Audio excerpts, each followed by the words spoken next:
नमस्कार दर्शक मित्रों। बहुत लंबा समय के बाद एक बार वापस आप सभी को मिलने मैं सुनील दबूवाला वास्तु स्टेशन पे आ गया हूं।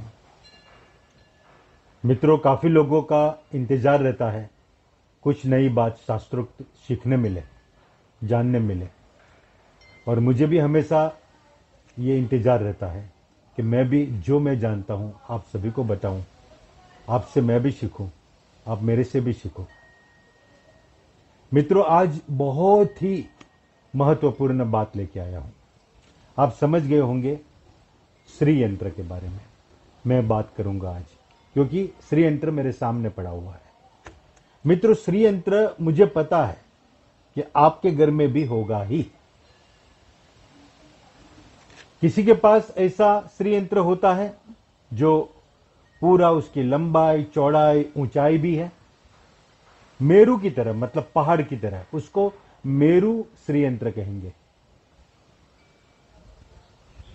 हालांकि ये कछुए के ऊपर बना हुआ है, तो उसको, कछुए को संस्कृत में कुर्म कहते हैं, तो ये कुर्म अपृष्ठ श्री यंत्र है। किसी के पास श्री यंत्र ऐसा होता है, सिर्फ एक प्लेट के फॉर्म में। ये देखो, कछुआ हो भी ना भी हो, पर सिर्फ एक प्लेट होता है। 2D, 2 डायमेंशन का श्री यंत्र भी हो सकता है। मित्रों, श्री यंत्र बहुत ही पावरफुल, शक्तिशाली यंत्र है, और ये सबको आइडिया आ ही गया है, आपको भी। पर मैं आपको ये कहता हूं कि श्री यंत्र को अच्छे से समझो। क्या क्या दे सकता है श्री यंत्र, ये समझने के बाद उसका पावर देखना। कुछ छोटी मोटी बातें समझ लो। कब लाना चाहिए श्री यंत्र आपके घर में, अगर आपके घर में है तो क्या क्या आपको केयर बरतनी चाहिए, उसकी काळजी लेनी चाहिए। यह सब बड़ा महत्व का है। पर जैसे कोई भी चीज में ज्ञान लेते वक्त उस चीज का डिटेल पता हो, तो इस चीज का फल भी इतना गुना बढ़ जाता है। यही शुभ आशय से मैं आज आपको श्री यंत्र के बारे में कुछ कुछ बातें बताने वाला हूं। पहली बात, श्री यंत्र में सभी देव देवतियों का वास है। हम सब युग जानते हैं, सतयुग, त्रेता युग, द्वापर युग। राम का युग त्रेता हो गया, श्री कृष्ण का द्वापर हो गया। मैं तो पहले युग की बात कर रहा हूं, सतयुग की। ब्रह्मा, विष्णु, महेश, तीन तीन शक्तियां अलग अलग प्रकार की। हम कहते हैं ना, क्रिएटर, नरिशर मतलब पोषने वाले, और डिस्ट्रॉयर। ये तीन तीन महाशक्तियों, शिव, इसके साथ शक्ति कौन सी होती है? फीमेल फॉर्म में। बताओ, ब्रह्मा, विष्णु, महेश। ब्रह्मा के साथ हम किसको जोड़ेंगे? मां सरस्वती को। विष्णु के साथ किसको जोड़ेंगे? मां लक्ष्मी को। और शिव के साथ हम जोड़ेंगे मां पार्वती को। मां पार्वती का बहुत सारे स्वरूप है, हमको पता है ना। जैसे नवरात्रि जो साल में 4 बार आती है, इसमें 2 बार तो काफी पॉपुलर है, 2 बार गुप्त नवरात्रि मानी जाती है। वो जो 9 स्वरूप होते हैं माता का, सब पार्वती जी का स्वरूप है। तो ये एक शक्ति है जो शिव के साथ होती है। जब ये सब शक्ति साथ में बैठी है, जब शिव के साथ पार्वती बैठी हो, जब विष्णु के साथ लक्ष्मी बैठा है, जब ब्रह्मा जी के साथ मां सरस्वती बैठी है, और वो चीज परम आनंद की गरी है। हमारा जीवन की अलग अलग अलग अलग क्षेत्रों में जो हम प्राप्ति करते हैं, उसकी चरम सीमा होती है। और ये श्री यंत्र के जो ये ऊपर बिंदु आप देख रहे हो, जो उसको 9वां लेयर कहते हैं श्री यंत्र का, उस लेयर पे ये सभी शक्ति, 3 पुरुष 3 स्त्री, मतलब जो सबसे ऊपर की शक्ति हो गई, वो वहां पे इकट्ठा है। आनंद की चरम सीमा है। वहां ध्यान करके देखो, आपको भी वही आनंद की अनुभूति हो जाएगी। ये श्री यंत्र का बड़ा महत्व है कि क्या इसमें है। ये श्री यंत्र मां त्रिपुर सुंदरी ललिता देवी का घर है। ये भगवानों का मंदिर है। ये भगवानों की यूनिवर्सिटी है, जहां पे भगवान ने खुद अपनी ज्ञान साधना की है।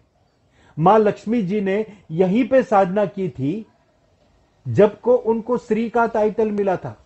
हम कभी कहते हैं ना श्री हमारे घर में आए, तो हम श्री मतलब लक्ष्मी समझते हैं, पर श्री का टाइटल उनको इसलिए मिला कि महाललिता सुंदरी मां का उन्होंने पूरा ध्यान किया था, अध्ययन किया था, पूरा तप किया था। तो ये उनकी यूनिवर्सिटी हो गई, उनका स्कूल हो गया। एक अट्रैक्शन होता है यहां पे, लक्ष्मी जी को आना ही पड़ता है, सरस्वती जी को आना ही पड़ता है, मां पार्वती जी को आना ही पड़ता है, और तीनों ब्रह्मा विष्णु महेश जी को भी आना पड़ता है। और ये सब एक दूसरे में विलीन होके, एक दूसरे के एकाकार होके एक ऐसी ऊर्जा बरतते हैं कि आपका पूरा घर ऊर्जावान हो जाता है। आपको पता है, एक बार लक्ष्मी जी रूठ गई थी, वैकुंठ में चली गई थी। जब लक्ष्मी जी ने पृथ्वी लोक छोड़ दिया, वैकुंठ में चली गई, तो लक्ष्मी के बिना तो जीना मुश्किल।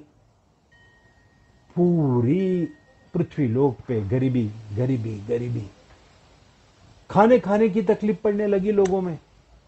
तो अब क्या करे, लक्ष्मी जी को वापिस नहीं लाएंगे तब तक वापिस धनवान कैसे होगा पृथ्वी लोक। पृथ्वी लोक में ये दिनचर्या जो है, हर चीज में पैसा लगता है, और पैसा के बिना कैसे होगा। तो ब्रह्मा विष्णु लक्ष्मी, ये जो ब्रह्मा विष्णु महेश जी है, उनके सुझाव पे पृथ्वी पे ऋषि मुनियों ने ये श्री यंत्र की स्थापना की पृथ्वी लोक पे। श्री यंत्र जब पृथ्वी पे स्थापित हो गया, तो वो तो लक्ष्मी जी की अपनी स्कूल, लक्ष्मी जी का पूरा दिल उसमें है। तो लक्ष्मी जी को वापिस इस श्री यंत्र के जरिए वैकुंठ से पृथ्वी लोक में आना पड़ा था। ऐसी कहानी है। तो जो लक्ष्मी को इतनी आकर्षित करते हैं, इसलिए हम लोग ज्यादातर ये मानते हैं कि श्री यंत्र से लक्ष्मी प्राप्ति होती है। कितनी मजा आ गई आपको इस सुनने को। ये श्री यंत्र में आप देख रहे हो कितने लेयर है। देखो, ये नीचे आपको एक स्वस्तिक फॉर्म का लेयर दिख रहा है। इसके बाद ये 3 राउंड रिंग दिख रही है। ये नीचे वाला स्वस्तिक है, और 3 जो राउंड है, ये 2 मिला के देखो क्या है। ये 2 मिला के ये अवकाश है और ये समय है। समय को तो आप जानते हैं, समय क्या होता है, भूत, वर्तमान और भविष्य। ये कंप्लीट समय है। और ये अवकाश है, स्पेस। जब स्पेस और समय दोनों साथ में है और उसके बंधनों से हमको पर जाना है, फिर हमारे लेयर चालू होते हैं, एक लेयर दूसरे लेयर ऐसे। तो पहला लेयर हो गया स्पेस और समय का, उसके बंधनों से हम ऊपर जाएंगे। और इसके बाद हमारे दूसरा, तीसरा, चौथा, ऐसे लास्ट में 9वां लेयर, जहां मैंने बताया कि वहां पे 2-2 शक्ति मिलती है, एकाकार हो जाती है, और जहां पे आनंद का हमको चरम सीमा प्राप्त होता है। श्री यंत्र को क्या कहते हैं, थियरी ऑफ एवरीथिंग। सभी थियरी इसमें है। कोई बोलते कि इसमें ये थियरी है, कोई बोलते इसमें वो थियरी। यहां थियरी ऑफ एवरीथिंग है। वेदों में ब्रह्मांड के साथ समस्त ग्रहों की ऊर्जा का क्षेत्र बताया है।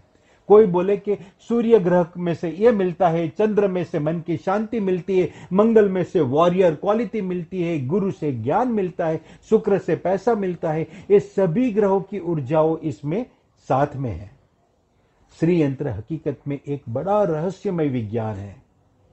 पंच महाभूत, पंच मूलभूत जो ऊर्जाओं होती है, उसको ग्रेविटी और एंटी ग्रेविटी के साथ जोड़ने वाला यह है श्री यंत्र। श्री यंत्र समस्त ब्रह्मांड का 3D होलोग्राफिक है, जिसका बंधारण फिबोनाची सीरीज और गोल्डन रेशियो नामक ये विज्ञान की 2 महत्व की थियरी है, इसके ऊपर बना हुआ है। बड़ा जटिल है बनाने का। हम लोगों ने पूरा कंप्यूटर से ट्राई किया कि श्री यंत्र में जितनी बात बताई है सब बना सकते हैं, क्योंकि इसमें 9 त्रिकोण से बनाते हैं। 9 त्रिकोण इंटरलेसिंग होते हैं। इसमें 5 त्रिकोण एक डायरेक्शन में, 4 त्रिकोण विपरीत डायरेक्शन में होते हैं। 5 त्रिकोण पश्चिम दिशा में होता है और 4 त्रिकोण पूरब दिशा में होते हैं। और ऐसे इंटरलेसिंग त्रिकोण एक दूसरे से जुड़ के छोटे छोटे त्रिकोण 43 बनाते हैं। और ये 43 त्रिकोण अलग अलग लेवल पे होता है। लेवल 4 पे 14 त्रिकोण, लेवल 5 पे 10 त्रिकोण, लेवल 6 पे दूसरे 10 त्रिकोण, फिर लेवल 7 पे 8 और लेवल 8 पे 1 त्रिकोण, और फिर एक ही बिंदु रह जाता है जिसकी बात मैं पहले कर चुका। तो ऐसे 43 त्रिकोण है। बेसिकली 9 इंटरलेसिंग जो होता है त्रिकोण, उससे बनता है, ये एक दूसरे से जोड़ता है। बड़ी जटिल है ये। इतना बड़ा हम लोग जब कंप्यूटर पे ट्राई करते हैं तब इसमें पता चलता है कि इसमें क्या क्या नई नई बातें हैं। और इतना बड़ा त्रिकोण आपको पता है, एक चमत्कार की मैं आपको बात करूं कि 1990 में अगस्त में 10 अगस्त को एक विमान जा रहा था ओरेगन शहर से। ओरेगन को तो आप जानते होंगे क्योंकि हमारे रजनीश जी ने वहां जाके बड़ा आश्रम बनाया था। वो ओरेगन में एक झील जब सूख गई थी, तालाब सूख गया था, तो वो देखा कि तालाब के अंदर कुछ रेखाएं दिख रही है। कितनी बड़ी? 10 इंच चौड़ी और 4 इंच डीप। और ऐसी रेखाओं से पूरा यंत्र जैसा कुछ बना था। कितना बड़ा? तो आधे मील बाय आधे मील, मतलब half mile by half mile का स्क्वायर एरिया में इतना बड़ा यंत्र बना था। सबको ताज्जुब हो गया कि ये यंत्र बनाना वाला कौन? जमीन में इतना बड़ा काम करना, तो बोले उसका एस्टिमेशन ही कुछ करोड़ों का हो जाए। इतना पैसा किसने खर्च किया? और अगर किसी को बनाना है तो कितने साल लगे? किसी को पता नहीं चला, ना किसी ने दावा किया कि ये हमने बनाया है। बाद में पता चला कि तो भारतवर्ष में बड़ा पॉपुलर ये श्री यंत्र बना हुआ है। आज भी ओरेगन शहर में आपको ये देखने मिलेगा। अमेरिका में कितनी बड़ी बात है। जिसने भी बनाया होगा, जो भी होगा, पर बनाया तो है। उसका महत्व कहां कहां है वो आपको पता चले। ये रियल में एक बहुत बड़ा अजूबा है। आप नेट पे भी उसकी इंक्वायरी करना, आपको पता चलेगा कि इतनी बड़ी हकीकत है। हमारे भारतवर्ष में क्या क्या शक्तियां है वो आपको पता चलेगा। ये जो उसके ट्रायंगल होते हैं ना 43, ये 43 ट्रायंगल में इसके जो टॉप बिंदु होता है, जिसको कभी अपेक्स कहते हैं, वर्टाइसिस कहते हैं, वो कोई दूसरे ट्रायंगल के बेस लाइन को टच करता है। सिर्फ एक में ऐसा नहीं होता। जैसे वो छठा लेवल होता है जिसको हम लोग सर्व रक्षाधर लेयर कहते हैं, और वो लेयर में ये चीज टच नहीं करती, बाकी टच करती है सभी जगह पे। ये सभी बिंदु, ये एक सेंटर की तरफ, ये सभी त्रिकोण मर्ज होते हैं। ये 43 त्रिकोण में से 26 त्रिकोण ऐसे हैं जो विषम बाजू है, मतलब इसकी कोई भी बाजू समांतर नहीं है। और 19 त्रिकोण ऐसे हैं जो समद्वि बाजू है, जिसमें 2 बाजू समान है, तीसरी अलग है। समग्र लेवल मिला के देखें तो ये 31 बार टच करता है। अब ये ऊंचाई के हिसाब से 31 से डबल हो गया, तो 62 बिंदुओं पे 3 रेखाओं का समन्वय होता है। और 32 जगह पे, मतलब उसको भी डबल करे तो 64 बिंदुओं पे 2 रेखाओं का संगम है। और बाकी के 6 बिंदुओं में लेवल 4 के पास 6 त्रिकोण क्षमशोधना नामक तीसरे लेयर को पंखुड़ियों के साथ छूता है। देखो आपको बताऊं, ये एक तीसरा लेयर है और वो पंखुड़ी है। इसमें पंखुड़ी बोले तो कमल की पंखुड़ी, और उसके साथ 6 जगह पे ये टच करते हैं। मतलब मेरा आपको ये विज्ञान समझाने का मतलब ये है कि ये त्रिकोण, जिसने साइंस पढ़ा है, जिसने मैथ्स पढ़ा है, उसको पता होगा कि या तो त्रिकोण सम बाजू होता है, समद्वि बाजू होता है, या तीनों विषम बाजू होता है। तो इसमें सम बाजू त्रिकोण कोई नहीं है, विषम बाजू या समद्वि बाजू है। और एक दूसरे को कहां कहां टच करता है, कितनी लाइन में, वो डेटा मैंने आपको दे दिया। 8 पंखुड़ी वाला लेवल 3 से एक बार लेवल 1 को मानव शरीर के मूलाधार चक्र से लेकर 7वां सहस्त्रार चक्र तक रिलेट करते हैं। मतलब ये वापस हमारे बॉडी की, ऑरा बॉडी की बात करें, हमारा मानव के जो 7 चक्र है उसकी बात करें, तो ये 7 चक्र इसमें स्थापित है। ये ऊपर 7वां, फिर 6ठा, फिर 5वां, चौथा, तीसरा, दूसरा और पहला। तो हमारा जो 7 चक्र है मूलाधार चक्र से लेके सहस्त्रार चक्र तक, ये सभी चक्रों के साथ उसको रिलेट करते हैं। हमारा चक्र का फंक्शन भी आपको पता ही होगा। जैसे थ्रॉट चक्र बोले तो गले के साथ संबंध है, जैसे अनाहत चक्र बोले तो दिल के साथ संबंध है, जैसे हम ये आज्ञा चक्र बोले तो आंखों के साथ, हमारी दृष्टि के साथ संबंध है, और वो जो चरम सीमा है वो क्राउन चक्र होता है, जो आनंद की चरम सीमा होती है। तो ये सभी चक्र इसी में मौजूद है। इसकी आपको डिटेल एक एक मैं स्क्रीन पे दिखाता हूं कि कौन सा चक्र क्या बताता है।